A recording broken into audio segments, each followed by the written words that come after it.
বস তুমি কি এডব্লিউএম চালাতে পারো? এডব্লিউএম একটি এমন গান যেটাকে ফ্রি ফায়ার সবচেয়ে ডেঞ্জারাস গানগুলোর মধ্যে একটি মানা হয়। আর যে প্লেয়ার খুবই স্মুথলি এডব্লিউএম চালাতে পারে তার জন্য দুই একটা স্কোয়াড ওয়াইপ আউট করা কোনো ব্যাপারই না। বাট যদি কোনো নুব প্লেয়ার এই স্নাইপার চালাতে যায় তাহলে তার সাথে কিছুটা এমনটা ঘটে। যদি তুমি এডব্লিউএম চালাতে পারো না তাহলে আজকে আমাদের এই টিপস এন্ড ট্রিক্স গুলি ফলো করে তুমি খুব ইজিলি এডব্লিউএম চালাতে পারবে। তো এই হলো ওই 4টি মিস্টেরিয়াস টিপস এন্ড ট্রিক্স, যে টিপস এন্ড ট্রিক্স গুলি ফলো করলে তুমি কিছুটা এমন ভাবে এডব্লিউএম চালাতে পারবে। এন্ড এই 4টি টিপস এন্ড ট্রিক্স এর মধ্যে নাম্বার 3 and 4 যে টিপস গুলি রয়েছে তা সবচেয়ে বেশি ইম্পর্টেন্ট। আদারওয়াইজ তোমার যদি এই 3 and 4 টিপস এন্ড ট্রিক্স এর ব্যাপারে জানা না থাকে তাহলে তুমি কখনোই এমন স্টাইলে এডব্লিউএম চালাতে পারবে না। ওকে, এই 4টি টিপস এন্ড ট্রিক্স এর মধ্যে number 1 important sniper settings. Sniper চালানোর সময় কিছু সেটিংস এর অন থাকা অনেকটাই জরুরি যা তোমরা কখনোই অন রাখো না। তোমরা এখানে দেখতেই পাচ্ছো যে আমি স্নাইপার ইউজ করছি, আর যখনই আমি আমার ফায়ার বাটনে ক্লিক করি তখন দেখবা উইদাউট এনি স্কোপ ফায়ার হচ্ছে। আমি করেছি একটি সিক্রেট সেটিং অন, এন্ড এখন দেখো আমি আমার ফায়ার বাটনে ক্লিক করাতে আগে আমার স্কোপ অন হচ্ছে,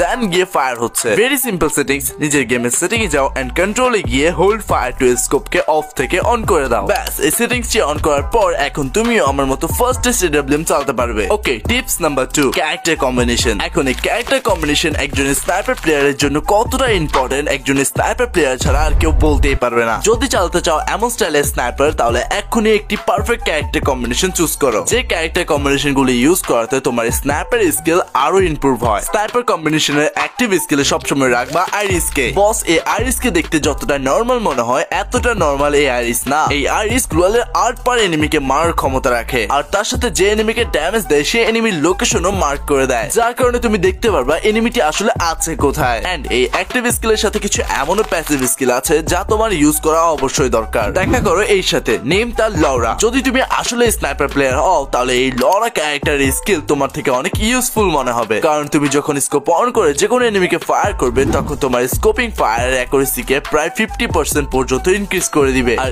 এর ফলে তুমি লং এ থাকা যে কোনো এনিমিকে দূর থেকে ফায়ার করলে সেটা একদম তাদের বডিতে গিয়ে লাগবে। এখন আমি যে আরেকটি প্যাসিভ স্কিলের ব্যাপারে বলবো সেটিও কিন্তু স্নাইপার প্লেয়ারদের অনেকটাই দরকার, এন্ড সেই ক্যারেক্টারটির নাম হচ্ছে নিকিতা। এটির স্কিল হচ্ছে তোমার যে কোনো গানের রিলোড স্পিড কে খুবই বেশি পরিমাণে ইনক্রিজ করে দেওয়া। আমরা সবাই জানি আমাদের স্নাইপার গুলি রিলোড হইতে অনেকটাই টাইম লাগে, তাই আমাদের এই নিকিতা প্যাসিভ স্কিলটি ইউজ করা দরকার, যার কারণে আমাদের স্নাইপার গুলি খুবই ফাস্ট রিলোড হবে, আর এরই সুযোগ নিয়ে আমরা সামনে এনিমিগুলোকে খুবই ফাস্টলি নক করতে পারবো। এমন আরো একটি ক্যারেক্টার রয়েছে যা তোমার স্নাইপার জার্নিকে আরো স্মুথ করে দিবে, এন্ড সেই ক্যারেক্টারটির নাম হচ্ছে রাফেল। রাফেলের ব্যাপারে সবাই জানে যে এই রাফেল ক্যারেক্টারটি আমরা যখন স্নাইপার চালাই তখন আমাদের স্নাইপারকে একদম সাইলেন্ট করে দেয়, যার কারণে এনিমি বুঝতে পারে না যে কোন জায়গা থেকে স্নাইপার দিয়ে ফায়ার করা হচ্ছে। বাট তাছাড়া এই রাফেলের আরো একটি স্কিল রয়েছে, তুমি যখনই স্নাইপার দিয়ে কোন এনিমিকে নক করবে তখনই সে নক করা এনিমি খুবই ফাস্টলি ফিনিশ হয়ে যাবে। 2025